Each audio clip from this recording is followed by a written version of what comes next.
Now, I get the impression. Now, you told me before that you escaped from Czechoslovakia in '69.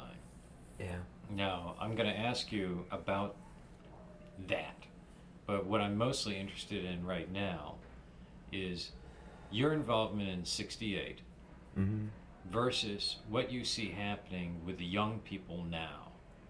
Can you contrast what happened then with what's happening to the people now? Well, I'd say like this. I mean, the goal.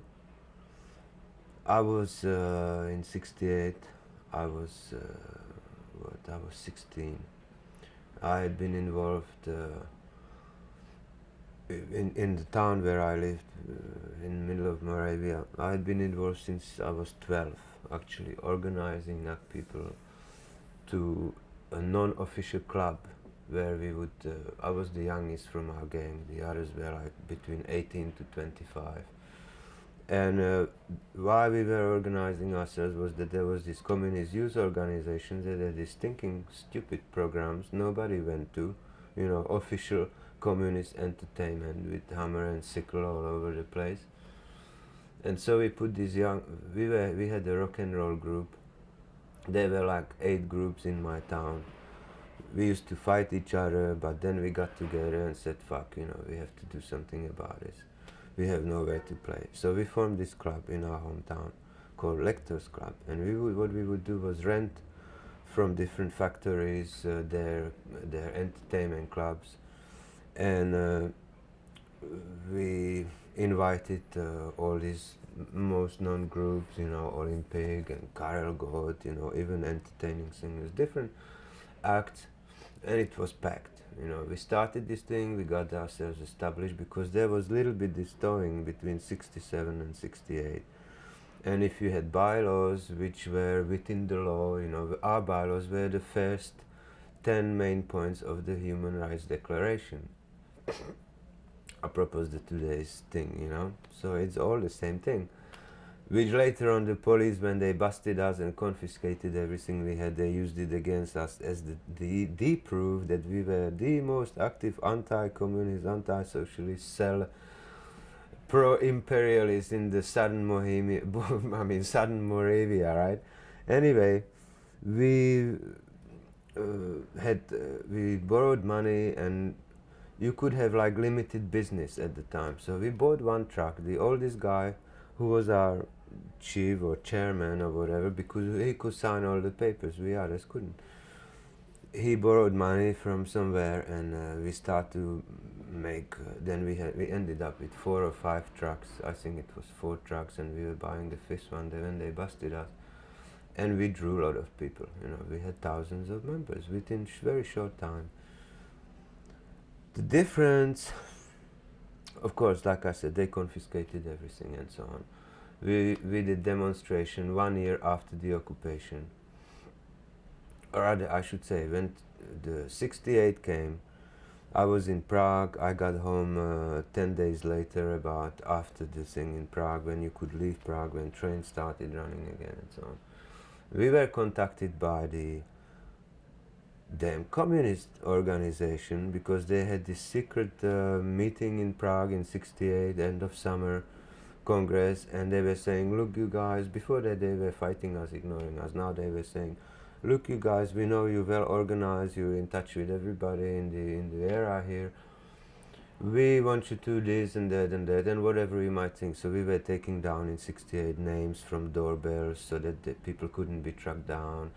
We were taking down numbers from buildings and street signs and turning all the pointing signs on the crossing so that tanks, they would pass through the city without realizing they were going in circles and stuff like that, After curfew, climbing on buildings, being shot at, all these things, hiding under the curbs, all these, But the difference was, and so then in '69, there was a big trial to which I didn't attend because I escaped couple of days, before the interrogation started and so on. I was also to be drafted into army, so I left. I was 17.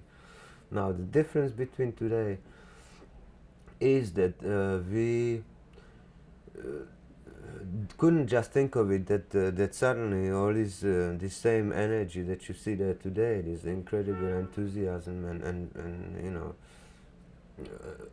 what should I say, lust for life, you know, and happiness, that it could suddenly disappear like that, you know. We were kept isolated, and that's the main difference. The communication means at the time weren't as mass used and available as now, because we were really isolated. We were like a couple of, I don't know, cheeses on the glass bell or something, or because the rest of the world, you know, they were seeing here in States, oh, there are all these Russian troops being gathered on the borders and they are preparing some. Nobody said anything, nobody warned us.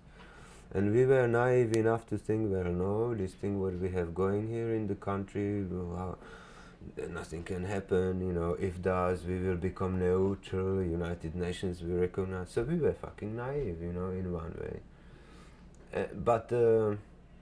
Or rather, I should say, the people who we were against, they were much more cynical than we could have ever believed, you know, let's put it that way. We meant well.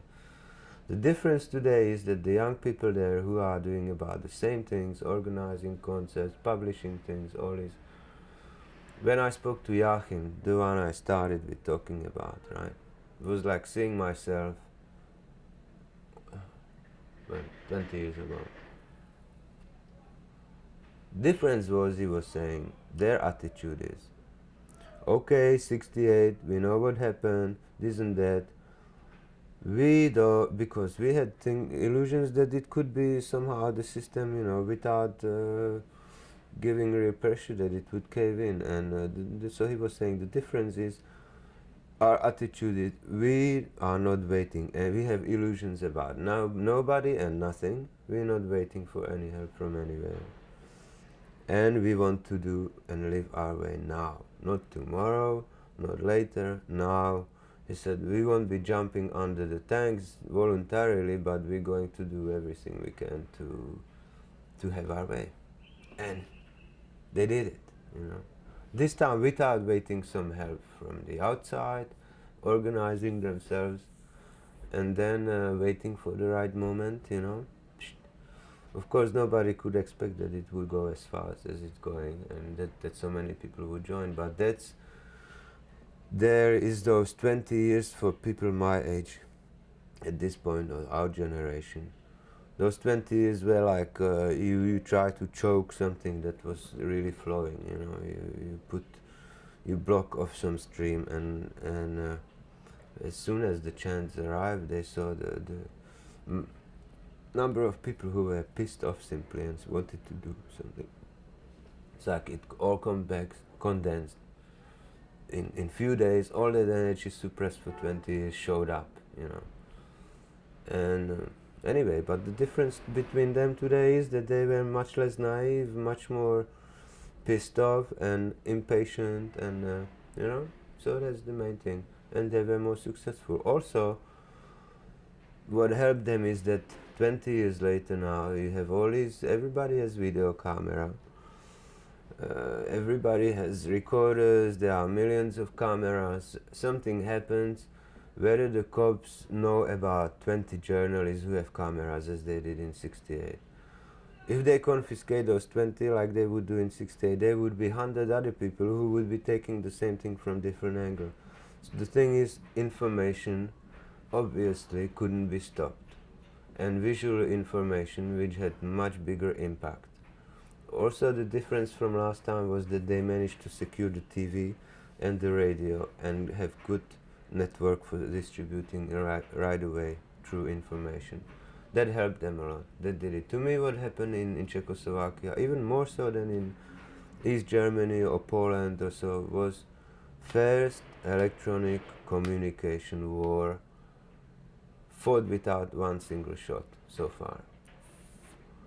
And the side that had the true information and could give it to as many people as possible is winning. And that's what happened, and that's the main difference between 68 and now. Because then you had, let's say, 20 people covering it. They busted 18 of them, 2 got away before the pictures got to the public here in the West or were reflected back into the country. the police, the army could isolate everybody and everything was well. It never happened, and you know, it was few provocateurs and blah blah blah. The hooligans were protesting, so of course we had to smash them down. With so many pictures now, nobody can say that, you know. Shit, I'm talking long time, man. But I think that's, you know, to answer to your question.